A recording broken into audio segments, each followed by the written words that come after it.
Good day, brothers and sisters. Welcome to Alex Sass Show here at Glen Zone with Glenn Herring and Andre Carteret as a special guest. Andre Carteret. Andre Carteret. Say it 3 times in a row. It's a beautiful name, and he's a beautiful man, and we're happy to have him here, and we'll introduce you to him in 2 seconds. But straight to the point, Titanic's been in the news, and it's interesting why it's in the news now with all this stuff going on. I mean, they use state-of-the-art technology, and those people paid like $250,000 a pop to go look at the sunken boat for some reason, and then it disappeared, right? They have all this kind of equipment and technology to communicate with the surface, so things like this don't happen. And how does it disappear in that manner? So I have some theories, and my guest here, Andre, has a good theory as well, and I'm sure Glenn has something to say about it. But let's pull up the story right away. Glenn, what do you know about the story? Well, today it's the 3 T's, the Titanic talk today. Apparently, Titanic went down in 1912. It's 3,800 meters at the bottom of the sea. It was discovered in 1985, and there's this micro submarine that's now down there. It was supposedly checking the Titanic out, and like you said, there's 5 people in there, and they each paid $250,000 each for this straight-on type of view of apparently the Titanic. And they've been missing, and they have enough oxygen apparently till Thursday morning at the latest. There's a plane that went over the area trying to locate it, and they did detect sounds coming from this micro submarine, like knocking sounds. So it might be the people on the inside just hitting, just to let people know that, hey, we're still down here and we need help. Come and get us now. Andre, do you think they'll find him? Or is it was it originally a suicide mission? Was it like the original Titanic mission, like you said? Maybe they using it is to dispose of some people, add them to the Hillary suicide list or accident list, so to speak. The Hillary body count. Yeah. Who knows at this point? This Titanic from A to Z is shrouded with mystery and half-truth. So at this point, I'd be curious to know what the list is of the people that are down there that paid this $250,000 to go witness something in the bottom of the ocean. That would answer a lot of questions, right? That was my question first. Who's on that boat? Like, that would answer if they'll find them or not right away. Horrible death, though. So I really hope that they get to see the light of day again. But at this point, considering again Titanic and how it's shrouded in this these half-truths and mystery, who knows at this point? Okay, I have a question to all you, since you guys are all rich here, including myself, we're billionaires. It costs about $25 million to fly with Russians to the low Earth orbit. Do you rather go to low Earth orbit and look at, to see for yourself if Earth is flat or not, or go down and look at the most mysterious part of Earth, the bottom? Like they say, we know less about the ocean floor than we know about the outer space. Yeah, apparently we're still finding animal species on the planet. In other words, we haven't navigated the whole planet yet. And in the depths of the ocean, like the Mariana Trench, it's so deep that we're still trying to develop the technologies to get down there and do a proper topography and a surveillance of what's happening on our own planet. Also, what if there's like some hidden civilizations? Andre, what do you think about that? Yeah, I think there's some of that as far as in our ancient past, as far as people claiming that it wasn't Lumerians. There was another name, if I'm not mistaken. But I'll take the same route as NASA. You're just asking if I'd rather go the depths of the ocean or if I go to the reaches of space. And the irony that the way that I've covered it is that NASA, the initiative was to go explore the bottom of the ocean, considering we know, and we still know nothing of, and considering NASA's a roster of Operation Paperclip, which brought over the German scientists, and that they didn't see that there was enough, or the way I see it is that they saw something down there that they just didn't want to account for or have to disclose, or they just wanted to get people to look up at the sky, and then they took on the mission of space exploration. Personally, I think I'd rather get the point of view from the space. It's interesting. We're actually going to cover this. Specifically, Van Braun was the scientist who did V1s and V2s, the rockets that they that they shot from Germany into London, specifically. But he was the father of the American rocket space program, and he also, when he died, he put a quote from the Bible that talks about firmament. I don't have this particular quote in front of me right now because we're going to do a special on that, and you're going to tune in sometime in the next week or so. But let's get straight and continue to listen to the story, because why is it fascinating now? Why is the Titanic is important to us now? Since Sunday, I believe the Coast Guard has coordinated search efforts with the U.S. and Canadian Coast Guard, Air National Guard aircraft, and the Polar Prince, which has searched a combined 7,600 square miles, an area larger than the state of Connecticut. These search efforts have focused on both surface, with C-130 aircraft searching by sight and with radar, and subsurface, with P-3 aircraft who are able to drop and monitor sonar buoys. To date, those search efforts have not yielded any results. So they're using military technology. So Pentagon is obviously involved, and don't take my word for it. Let's watch the video. So the DoD is assisting in search operations. As of yesterday, there were 2 C-130s that conducted search and rescue flights and conducted a search flight over the area. By later today, an Air National Guard C-130 will also join the search and conduct a search flight over the area. So by the end of today, we would have committed 3 C-130s to conducting search and rescue flights. In addition to that, the Navy has been in touch with the Coast Guard and is working to provide personnel such as subject matter experts and assets Subject matter as possible. experts. Andre, what does it mean? Translate subject matter experts. So this is how I translated subject matter. So the subject matter, it's obviously, they going down there. There's 2 things. Either they do find something that's not supposed to be found, or they are really being, leave them alone, and we'll have the Navy tell Coast Guard, hoping not to find them. So maybe the subject of the game is not to find them because there's somebody on that boat that not need to be found. Like you said, maybe there's a JP Morgan representative that's part of all this. And we'll show you the connection between JP Morgan and the Titanic shortly. But another theory could be as simple as, like, what if they encountered Russian sub and Russian sub had to get rid of the evidence? I don't know. What if they found something other than Titanic? Unfortunately, the Pentagon being involved is not a good sign of anything. So at the end of the day, is it to whitewash some sort of a narrative, which is what they're accustomed to doing? I don't have any trust in that body addressing us, telling us anything about anything. So it raises a red flag for me. Plus, the way she was talking with her word salad to just put people on a wild goose chase, maybe they really do want to get the submarine, the mini submarine, because they might have a real high-end special accountant on board, and they could use this accountant to help with the Pentagon numbers because, they originally came out and with some figures, and then that was wrong. So they came out with a new figures that they underestimated how much money they were sending over to Ukraine by $3 billion. And now, the third time now, they're saying, oh no, we underestimated it again. It's actually $6.2 billion. So whoever's running the accounting department at the Pentagon is 0 for 3 right now. So I think they want somebody new. Well, what if they take the documents with them? So he's like, okay, I'm going to go on a field trip for a day. But I have to take my homework with me. I got to check some numbers. So I'm going to take the case with me. And he took the backpack with the documents or the, whatever he had. They put it on the memory stick. And a few U.S. Fed notes too, like AKA dollars. Might sound far-fetched, but unfortunately, considering it's the Pentagon, let's not forget what did not hit the Pentagon, or the plane that did hit magically hit the wing or the wall of the Pentagon that was responsible for the audit that Donald Rumsfeld spoke about on the 10th of September, right before 9/11, the day before 9/11, telling the U.S. population that trillions of dollars went missing from the Pentagon budget.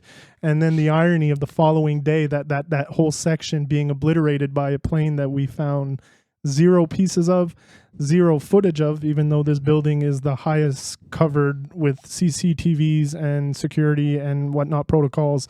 And we still to this day only got that one video that to me looks like a missile. You just don't see a Boeing jet hitting that side of the Pentagon. That day, the next day, that's when I changed the name of the Pentagon to the Pentagram Building. Yeah.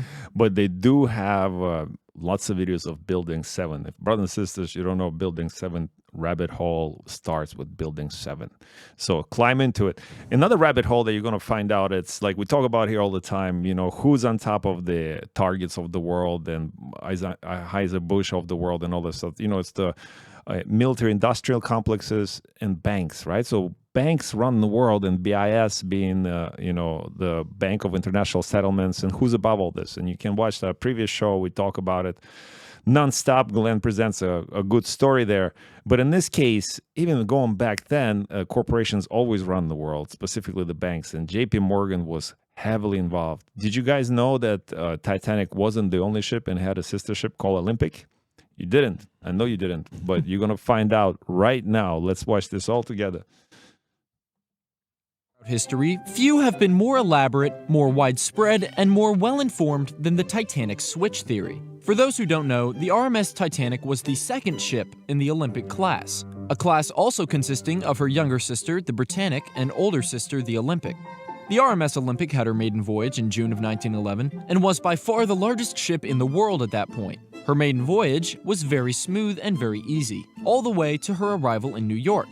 However, upon arriving in New York, the tugboat LL Hollenbach was sucked into Olympic and scraped her hull down a considerable length. Well, I think it's important. So the tugboat is made of presumably hard material because it pushes, other hard boats with it, heavy transport like Titanic. And it was sucked into the, the big ship, and it didn't puncture the hull then, right? So obviously it's not the same size as the iceberg, but here it was strong enough to withhold it. But let's keep watching it. Of the ship. It was disappointing and a scar on the young liner. Olympic continued her career smoothly until the English warship, the HMS Hawk, accidentally pierced her side. This was accidentally target practice. And it does look like you guys watched the movie, right? Because movies are historical references to a lot of things nowadays. Things like, we do mention things like Terminator and Matrix, right? So why not Titanic itself being a part of the predictive program? And this hole looks just like the hole from the iceberg, isn't it, Andre? It does. It does, okay. Eerily so, yeah. Yes. Considerable damage, and she had to cancel her next voyage. These damages were not without consequence, and the White Star Line knew how expensive it could be to fix them. To add insult to injury, the White Star Line lost the HMS Hawk court case, and thus had to pay for damages out of pocket without help from insurance. Also in the works around this time was the new RMS Titanic, which just had to postpone her main voyage from March to April due to Olympic's accident. Now here's the deal. Titanic is new and improved, but to the people, the Olympic is reliable and well-liked. Her nickname literally was Old Reliable. White Star has two near-identical ships. Yeah, brothers and sisters, if you're watching on YouTube, look at the picture. I mean, can you tell the difference? Mirror image. Yeah. Yeah. So how many of you, when you watched, was this information ever presented in the Titanic movie, Andre? No. Do you feel betrayed by, what's his name, who did the Titanic? James Cameron. Why did he leave this? Is he part of the cabal? Is he a globalist? Yes, he is. I'm going to sell it to you. Actually, I think it's him, James Cameron. He has a personal submarine. That's and been he went down to there too. He's been down there and he's been to the trench. He's not your regular person. And this whole new movie that he did, the series, what do they call it? Avatar. By the way, true stories, brothers and sisters. I watched the first Avatar and I said I want to be in the movies, and that's how I became a movie star. And now I do Alex Sass show, and I'll never do movies again because they don't want me talking like this in Hollywood. But yes, let's continue watching this. Fascinating. One needs expensive repairs and is sitting in the shipyard losing money, and the other is brand new and has great potential for the line. Would it have been possible for White Star Line to sink the Olympic while posing her as Titanic for the insurance money? Also in the process, dodging the cost of repairs. I mean, White Star Line was just purchased a few years earlier under JP Morgan's conglomerate in... Plot thickens. Always. JP Morgan. Is he the devil? That's a picture. If you look at the greed and gluttony, you see a picture of JP Morgan in the dictionary. Yeah, they look the part. International Mercantile Marine Company. And money wasn't a huge issue anymore. Why not sink her? Not only that, but John Astor, Isidor Straus, and Benjamin Guggenheim were all going to be on board for her maiden voyage. 3 powerful men in America who opposed the creation of the Federal Reserve. Oh, and here's the catch. Federal Reserve was created in 1913, so the so-called Titanic went down in 1912, and these 3 guys, well, goodbye. An agency J.P. Morgan supported the creation of adamantly.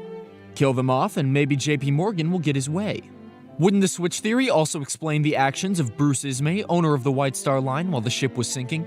Alleged reports say instead of helping passengers like he should have been, he hopped on in a lifeboat and tried to flee ASAP. Wouldn't you, though? It's even in the movie. Another piece of evidence was a video floating around a few years ago showing the wreck of Titanic's nameplate clearly depicting the letter O, like the name Titanic was hastily painted over Olympic. Do you see the writing on the wall, folks? Literally in this case. I think we all know what's going on here, but maybe it's just me. Thanks for watching. It's not just you. It's not just you. Maybe the big O was actually a target. In other words, with arrows pointing at, say, please hit here, hit here. So it makes a lot of sense that it was some foul play, right? So I think the video continues. Let's watch a little bit more. As a result of the Hollenbach collision was some chipped paint at best, and the damage by the Hawk was only just enough to cancel her next voyage. It was repaired in weeks. Secondly, although they were expensive fixes, White Star Line knew how profitable the Olympic would be, even on her maiden voyage, and it was definitely worth it just to get them done. These were just the natural byproducts of a new, enormous, unwieldy ship. Also, Olympic was seen as reliable by the public, but she wouldn't gain the nickname Old Reliable until World War I, when the people of Halifax gave her the nickname because of how many trips she made as a troop ship to the city. And sure, White Star was owned by the IMMC and J.P. Morgan, but the Titanic was underinsured by $2.5 million, a modern equivalent of $71.6 million. That's enough money to buy 35,000 hot tubs. It was enough to put White Star Line in hot water for a few years. And those 3 men who opposed the creation of the Federal Reserve? Yeah, they definitely opposed it, but there were a lot more people with more of a say than them. Now, as for Bruce Ismay, the so-called coward of the disaster, we don't fully know what happened that night, but what we do know is the press vilified him for the rest of his life, ruining his reputation. So there's a lot of conflicting stories, obviously, and that's the thing. Unless you have a first, hand evidence, the prima facie evidence, and that's why it's so hard. I mean, that's why it's so easy to fool the people, because we're not there, and we cannot unless you can see it for yourself and experience for yourself. But we can, if it smells like a rat, if it walks like a rat, it probably is the rat, right? So and that's the thing. This story is. It just brings back a lot more, to the table. Like we're not just talking about Titanic. We're also talking about J.P. Morgan and the old switcheroo, the same thing they did during 9/11 and many other stories like this. But just, brothers and sisters, that's why we practice discernment here. Like don't believe everything they tell you on TV. Look into other sources and think for yourself. Like we can't tell you exactly what happened with Titanic, but there's a story right there. And why I think it's true? Because they're hiding all other evidence and facts. How many of you, brothers and sisters, knew about Olympic? Andre, did you know?